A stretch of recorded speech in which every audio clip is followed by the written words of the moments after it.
വാർത്താ മാധ്യമരംഗത്ത് ഇന്നേറെ പ്രചാരം ദൂരദർശനാണ്. വർദ്ധിച്ചുകൊണ്ടിരിക്കുന്ന കേബിൾ ചാനലുകൾക്ക് ദൂരദർശന്റെ പ്രസക്തി കുറയ്ക്കുവാൻ സാധിച്ചിട്ടില്ല. സംപ്രേഷണം ചെയ്യുന്ന പ്രോഗ്രാമുകളിൽ ഏറ്റവും ശ്രദ്ധേയമായ ഒന്നാണ് പ്രതികരണം.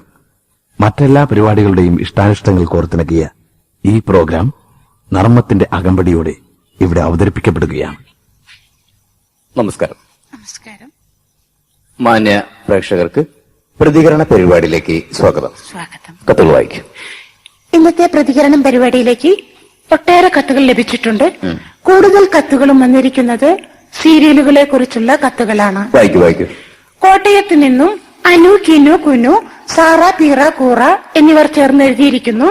എന്താണ്? ഇപ്പോൾ ദൂരദർശനിൽ അവതരിപ്പിച്ചുകൊണ്ടിരിക്കുന്ന സീരിയലുകളെല്ലാം തന്നെ വളരെ മോശമാണ്. അങ്ങനൊരു അഭിപ്രായം ദൂരദർശനില്ല. കാരണം ദൂരദർശനിൽ പ്രക്ഷേപണം ചെയ്യുന്ന TV സീരിയലിനെ കുറിച്ച് നല്ല അഭിപ്രായമാണ് കീഴ്മാട് അന്ധവിദ്യാലയത്തെ വിദ്യാർത്ഥിനികൾ എഴുതി അറിയിച്ചിരിക്കുന്നത്. അടുത്ത കത്ത് വായിക്കും. അടുത്ത കത്തും സീരിയലുകളെ കുറിച്ചുള്ളതാണ്. കൊല്ലത്ത് നിന്നും ഉസ്മാൻ, കിസ്മാൻ, അസ്മാൻ എന്നിവർ ചേർന്ന് എഴുതിയിരിക്കുന്നു. ഈ സീരിയലുകളെല്ലാം തന്നെ ഘട്ടം ഘട്ടമായി പ്രക്ഷേപണം ചെയ്യുന്നത് എന്തുകൊണ്ടാണ്? അതിന് കാരണമുണ്ട്. അതായത് ഇൻസ്റ്റാൾമെന്റ് കമ്പനിക്കാരാണ് അത് സ്പോൺസർ ചെയ്യുന്നത്. അതുകൊണ്ടാണത് ഘട്ടം ഘട്ടമായി പ്രക്ഷേപണം ചെയ്യുന്നത്. അടുത്ത കത്ത് വായിക്കും. അടുത്ത കത്ത് ചാലക്കുടി SH കോളേജിൽ നിന്നുമാണ്. അതെ, SH കോളേജിൽ നിന്നും റോസി, കീസി, PC, പോളി, കീളി, കാളി, കൂളി, കീളി എന്നിവർ ചേർന്ന് എഴുതിയിരിക്കുന്നു. കഴിഞ്ഞ ദുഃഖവെള്ളിയാഴ്ചയിൽ അവതരിപ്പിച്ചിരുന്ന യേശുക്രിസ്തുവിന്റെ സീരിയൽ വളരെ നന്നായിരുന്നു. എന്നാൽ യേശുക്രിസ്തുവായി അഭിനയിച്ചയാളുടെ ഫോട്ടോ ഒന്ന് അയച്ചു തരുമോ?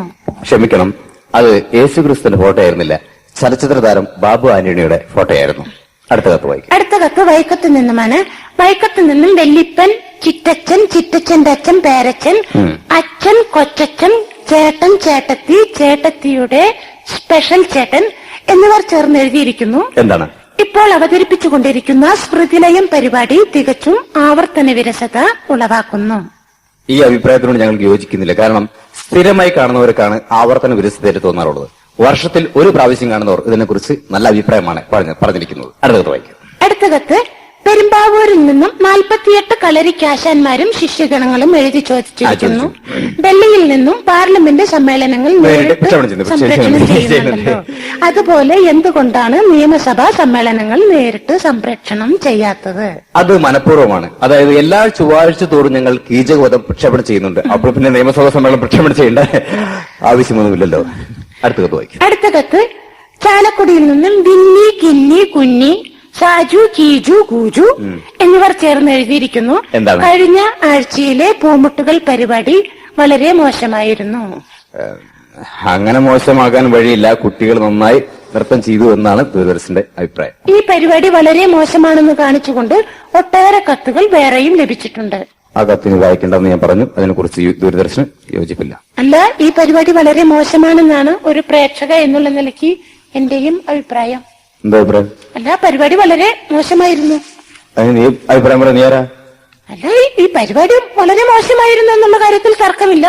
നീ കത്ത് വായിച്ചതിൽ നീ വെറുതെ അഭിപ്രായം പറയാൻ? അല്ല സാറ്, ചൂടാവേണ്ട കാര്യമൊന്നുമില്ല.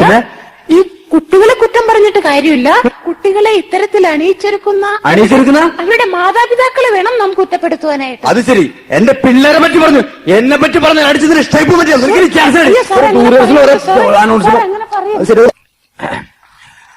പരിപാടിയിൽ തടസ്സം നേരിട്ടതിൽ സന്തോഷിക്കുന്നു. അല്ല,